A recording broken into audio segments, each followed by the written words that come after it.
तो स्वागत है दोस्तों आपका हमारी नई वीडियो में। हम आपको आज राजस्थान के कुलधारा गांव की एक ऐसी भूतिया हॉरर और मिस्टीरियस ऐसी कहानी बताने वाले हैं जो कि आपको हैरान कर देगी और रात को आपको नींद भी नहीं आएगी। ये इतनी डरावनी वाली स्टोरी है और ये रियल स्टोरी है जो कि हमारे एक सब्सक्राइबर ने राजस्थान से हमारे पास भेजी है। तो बात है राजीव नाम के लड़के की। तो राजीव नाम का लड़का और उसके दो तीन फ्रेंड ये यूट्यूबर थे और यूट्यूब पे वीडियो व्लॉग वगैरह बनाया करते थे और जो हिस्टोरिकल चीज़ है, पुरानी चीज़ है, उनको दिखाना, जैसे कि किला हुआ या फिर कोई भूतिया जगह, इन चीज़ों को दिखाना उनका पेशा था। उनके व्लॉग में ये चीज़ मेंशन थी कि हम ये चीज़ दिखाएंगे आपको, जो हमारा हिस्ट्री है, हमारी जो संस्कृति है उससे रूबरू करवाएंगे। तो 4-5 जने बंदे मिलकर वीडियो बनाने के लिए राजस्थान के कुलधारा गांव को जो है कि भूतिया है उसको सेलेक्ट करते हैं। तो इनका प्लान बन जाता है 2 दिन बाद का। ये 2 दिन बाद वहाँ जाने वाले थे। उससे पहले इन्होंने अपनी पैकिंग वैकिंग की, पैसों का अरेंजमेंट किया आपस में और फिर प्लान बनाने लगे हमारा कितना खर्चा होगा, क्या होगा और कितने हमारे पास कैमरे होने चाहिए, क्या क्या हमें वीडियो में बोलना है और क्या क्या इस जो कि कुलधारा गांव से जुड़ी हुई चीज़ें हैं उनके बारे में पढ़ना वगैरह, ये सब कुछ उन्होंने चालू कर दिया था। उनको चालू करने के बाद वो दिन आ गया था जब इनको कुलधारा गांव जाना था। तो कुलधारा गांव जब इनको जाना था तो इनके साथ वैसे तो बहुत सारी जो है नेगेटिविटी हुई कि कांच टूट जाना या फिर तस्वीर का अपने आप गिर जाना, लेकिन इन्होंने ये चीज़ इग्नोर की। इन चीज़ों को इन्होंने इग्नोर करने के बाद ये वहाँ से निकल दिए क्योंकि ये बहुत ही ज़्यादा एक्साइटेड थे उस जगह जाने के लिए। तो ये राजस्थान पहुँच जाते हैं। तो शाम के कम से कम 4-5 बजे वहाँ पर पहुँच जाते हैं। कुलधारा गांव जो है उसके पास ही, वो उनसे कम से कम 10 किलोमीटर दूर था। तो 10 किलोमीटर दूर से ही जैसे ये वहाँ कुछ खाने पीने के लिए या फिर पानी वगैरह लेने के लिए उतरे और कुलधारा गांव के लिए जो लोग थे उनसे कुछ पूछना चालू किया कि उनके जो कि कुलधारा गांव है उसके बारे में हमको कुछ ना कुछ बताओ, उसकी कुछ हिस्ट्री हो या फिर आप क्या जानते हो कुलधारा गांव के बारे में। तो लोग उनको यही बताते थे कि तुमको वहाँ पर नहीं जाना चाहिए, वो बहुत ही खतरनाक जगह है।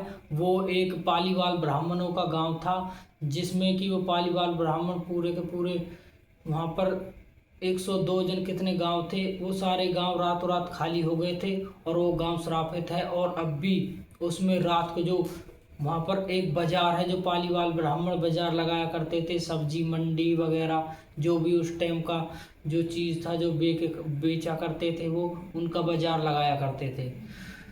तो ये और ज़्यादा एक्साइटेड हो गए इन चीज़ों को सुन के और ये सोचने लगे हम 4-5 जने हैं, हमारा कोई क्या बिगाड़ेगा। तो ये वहाँ पर पहुँच जाते हैं।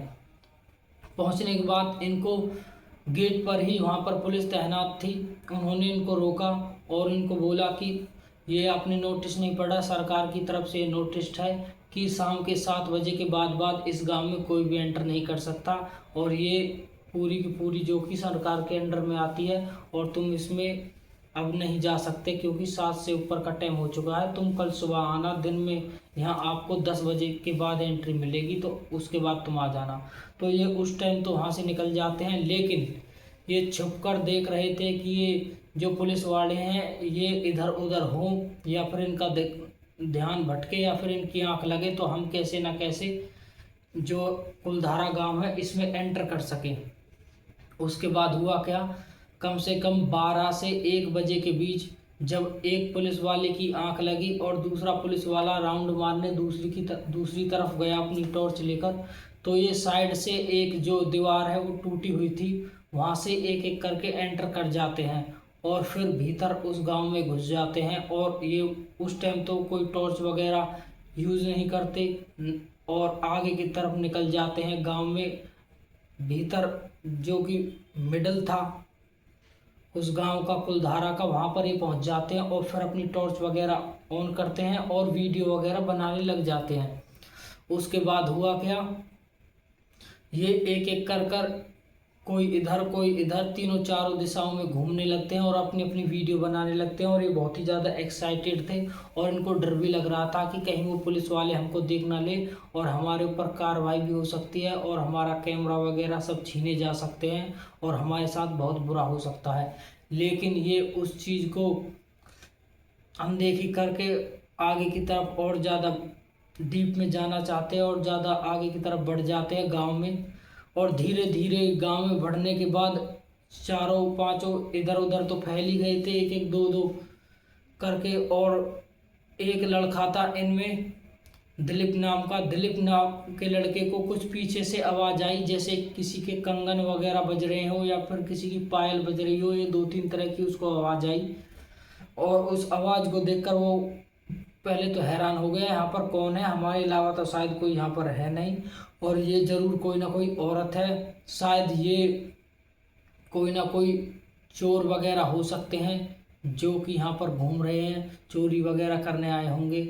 तो ये अपने दोस्तों को बुलाता है अपने पास और बोलता है मुझको ऐसी ऐसी आवाज़ आई है और यहाँ पर शायद कोई चोर वगैरह हो सकते हैं जो कि हमको लूट ना ले और मुझको बहुत ज़्यादा डर लग रहा है। लेकिन इसके दोस्त इसकी बात को अनसुनी कर देते हैं और बोल देते हैं कि वैसे ही तुम जो है डर गए, यहाँ पर ऐसा कोई भी नहीं है, अगर ऐसा कोई होता तो पुलिस वाले उनको ज़रूर रोकते, नहीं रोक पाते तो हमको तो कैसा न कैसा मिल ही जाते। और इतने जो कि डरावना जो कि इसका पास्ट है उसके बारे में सुनकर और इतनी रात में यहाँ पर कोई उजाला भी नहीं है उसके बारे में जानकर भी कोई यहाँ पर आ जाए तो उनसे बड़ा बेवकूफ़ कोई नहीं होगा। 1-2 लोग तो यहाँ नहीं आ सकते, तुम्हारा वहम होगा जो कि रात को ये पक्षियों की और ऐसी आवाज़ें आती रहती हैं, शायद आपने वो सुनी होगी तुमने। तो इस चीज़ को इग्नोर करते करते वो आगे वीडियो बनानी चालू करते हैं और फिर आगे की तरफ बढ़ना चालू कर देते हैं। थोड़ी देर बाद जब दिलीप वहाँ पर एक उस बाज़ार में पहुँचता है जहाँ पर पालीवाल ब्राह्मण पहले दुकान लगाया करते थे, वो उनका बाज़ार था, वहाँ पर पहुँचता है तो वो वीडियो में सब कुछ दिखा रहा था कि यहाँ पर ये बाज़ार लगाया करते थे, यहाँ पर ऐसा होता था यहाँ पर। और लोग अब भी बताते हैं कि रात को 12 बजे के बाद अब भी यहाँ पर बाज़ार लगता है और कोई भी यहाँ पर आ जाए तो वो जिंदा वापस नहीं जाता। ऐसे करके ये वीडियो बनाने लगते हैं, सब अपनी अपनी वीडियो बना रहे थे। तो एकदम से क्या हुआ, दिलीप को दोबारा से वो लड़की सामने खड़ी दिखी, पूरे के पूरे उन्हीं कपड़ों में जो कि पालीवाल ब्राह्मण पुराने कपड़े पहना करते थे पुराने ज़माने के, ऊपर से नीचे तक सजी धजी हुई और उसकी ही पायल बज रही थी और उसकी तरफ एक टक देखे ही जा रही थी। ना ही उसका कोई रिएक्शन था और ना ही वो हंस रही थी, बस खाली दिलीप की तरफ देखी जा रही थी। और दिलीप भी उसको देखकर एकदम वहीं के वहीं थम गया और उसको डर भी लग रहा था ये है कौन। और फिर दिलीप अपने होश में आया और उसने सोचा ये शायद कोई यहाँ की ही औरत होगी जो इसमें घूम रही है, टहल रही है, तो मुझे इससे इतना डरना नहीं चाहिए। तो वो दिलीप उसके पास जाने लगा। तो जैसे ही दिलीप उसके पास जाता रहा तो लड़की पीछे होती रही, वो भी पीछे हटती रही और दिलीप उसके पास जाता रहा और दिलीप उसको बोलता रहा कि रुको, तुम कौन हो, तुम यहाँ पर कैसे आई और रात को यहाँ पर आना मना है और तुम यहाँ पर कर क्या रही हो, तुम्हारे साथ और कोई भी है। ये 2-4 सवाल उसने पूछे लेकिन वो उस लड़की ने उसको कोई भी जवाब नहीं दिया और वो जस्ट पीछे हटती जा रही थी। तो दिलीप उसका पीछा करते करते काफ़ी अंदर तक गांव में पहुंच गया था और थोड़ी देर के बाद दिलीप को वो लड़की दिखना बंद हो गई क्योंकि आगे बहुत ज़्यादा अंधेरा था। लेकिन इतना भी अंधेरा नहीं था, दिलीप के पास लाइट थी कि वो लड़की एकदम से गायब कैसे हो गई। दिलीप ये देखकर हैरान हो गया और दिलीप ने अपने दोस्तों को आवाज़ लगाई तो उसके दोस्त भागे भागे दिलीप के पास आए और बोले तुम क्यों चिल्ला रहे हो, क्या हुआ। तो दिलीप उनको बताता है ऐसे ऐसे वो लड़की मुझको दिखी है अभी और मैंने उससे बात भी की है लेकिन उसने मुंह से एक शब्द भी नहीं बोला और वो जस्ट पीछे हटती जा रही थी और मैं उसकी तरफ चल रहा था। देखते ही देखते वो गायब हो गई अंधेरे की तरफ। तो इसके दोस्त भी हैरान हो गए अब की बार ये बात सुनकर, क्योंकि 2 बार तो वहम नहीं हो सकता, और जो दिलीप बता रहा है ये बहुत ही ज़्यादा क्रीपी है, ये नॉर्मल बात तो बिल्कुल नहीं है। तो दिलीप के दोस्तों ने भी सोचा कि काश ऐसा ना हो, शायद इसका वहम हो, लेकिन डर सबको लग रहा था। तो उन्होंने सोचा कि हमको वापस जाना चाहिए। दिलीप के दोस्तों ने सोचा, तो दिलीप भी बोला कि हाँ मुझको भी डर लग रहा है, हमारे साथ कुछ उल्टा सीधा ना हो जाए, हमको भी यहाँ से वापस जाना चाहिए। तो वो वापस जाने को जैसे कि जैसे तैयार हुए तो उनको एक जो है चिल्लाने की आवाज़ आई। वहाँ पर जो एक किला है उसमें से चिल्लाने की आवाज़ आई, तो ये सारे के सारे एकदम हक्के बक्के हो गए और उस किले की तरफ देखने लगे, इस किले में कौन है जो कि चिल्ला रहा है। और दिलीप के दोस्तों ने सोचा शायद ये वही लड़की है जो अभी दिलीप को दिखी, लेकिन ये शायद कोई लड़की भी हो सकती है जो कि मुसीबत में हो, तो हमको इसकी मदद करनी चाहिए।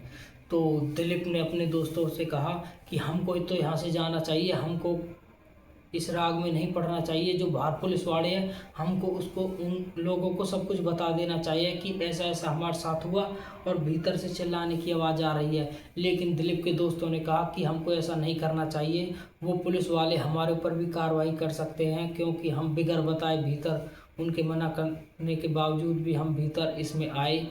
तो सारे दोस्तों ने मिलकर प्लान बनाया कि कोई बात नहीं, जो होगा देखा जाएगा, हम इसकी मदद करने के लिए चलते हैं। तो सारे के सारे डरते डरते हुए आगे उस किले की तरफ चल दिए। तो किले की तरफ जैसे ही किला नज़दीक आ रहा था वैसे ही दिलीप को डर लग रहा था। दिलीप थोड़ा सा उनसे कमज़ोर था, तो दिलीप को डर लग रहा था शायद कुछ अनहोनी ना हो जाए। और दिलीप उन लोगों के बीचों बीच चल रहा था, बिल्कुल डरा हुआ था दिलीप। तो वे उस महल में एंटर करते हैं। एंटर करने के बाद उनको उस महल में दूर दूर तक कुछ भी नहीं दिख रहा था सिवाय अंधेरे की। तो सबने अपनी अपनी टॉर्च ऑन करी और उसमें ढूंढने लगे, देखने लगे इसमें हुआ क्या है और कौन है जो कि चिल्ला रहा है या रो रहा है।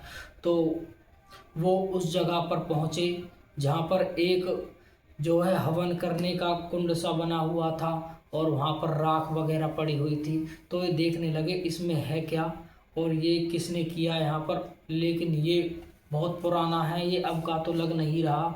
तो दिलीप बोला उनसे, नहीं हमको यहाँ से चलना चाहिए, मुझको बहुत ही ज़्यादा अजीब लग रहा है।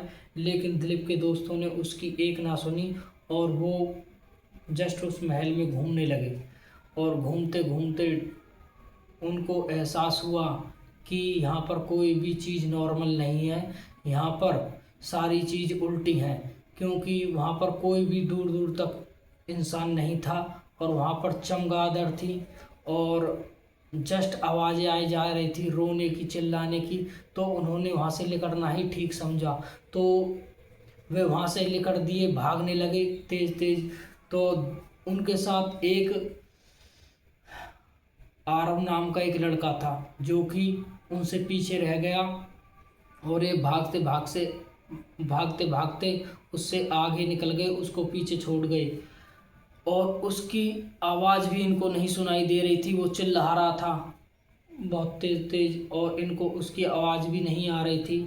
तो ये भागते भागते वहाँ गेट पर पहुँचे और पुलिस वालों को इन्होंने बताया कि हमारा दोस्त वहाँ पर फंस गया है और हमारे भीतर से किसी के रोने की आवाज़ आ रही है, जिसको पीछा करते करते हम अंदर पहुँचे, लेकिन अंदर बहुत ही ज़्यादा भयानक था। वहाँ पर कोई भी इंसान नहीं था, वहाँ पर बस रोने की आवाज़ें आई जा रही थी, इसलिए हमने वहाँ से भागना चालू किया। लेकिन हमारा दोस्त जो है वो पीछे रह गया आरव, तो प्लीज़ उसको बचाइए। पुलिस वालों ने उनको डांट लगाई कि तुम रात को जो हम तुमसे मना किया तुम अंदर क्यों गए, तो अब तो मैं तुम्हारे साथ जाकर देख सकता हूँ, लेकिन आगे से ऐसा मत करना। तो वो पुलिस वाला भी उनके साथ चला गया और अंदर जब वो महल में पहुँचे तो उनको दिखा कि एक औरत जो कि दिलीप के दोस्त ध्रुव से बात कर रही है वहाँ पर बैठकर, और वो प्रॉपर पालीवाल ब्राह्मणों की ड्रेस में थी जो कि पिछले ज़माने में वो पहना करते थे। तो ये देखकर वो बहुत ही ज़्यादा हैरान हो गए और पुलिस वाला समझ गया कि ये नॉर्मल नहीं है, ये वही आत्मा है जो यहाँ पर भटकती है। तो कैसे न कैसे पुलिस वाले ने उसको आवाज़ लगाई और ध्रुव ने पुलिस वाले और अपने दोस्तों की तरफ देखा और देखने के बाद उसने जस्ट सामने देखा जहाँ पर वो लड़की बैठी हुई थी, लेकिन वो लड़की वहाँ से गायब थी।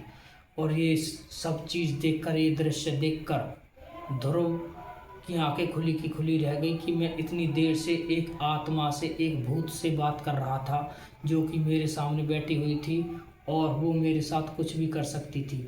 तो ये चीज़ देखकर वो वहाँ से भागा और अपने दोस्तों के साथ, उस पुलिस वालों के साथ, पुलिस वाले भी उसको जल्दी जल्दी लेकर उनको वहाँ से निकले।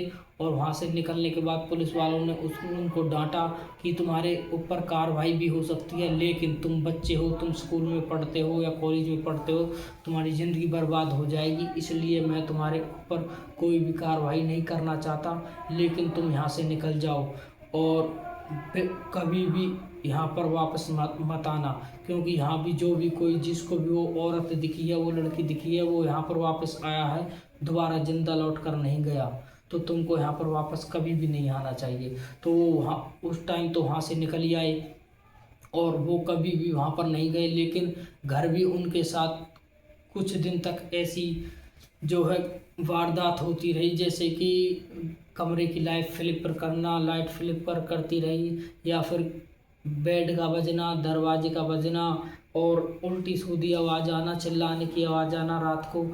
लेकिन धीरे धीरे उनकी ये चीज़ नॉर्मल हो गई और उनको आज तक भी कुछ ऐसा नहीं हुआ है, लेकिन वो राजस्थान के उस कुलधारा गांव में जाने की आज तक भी हिम्मत नहीं करते हैं।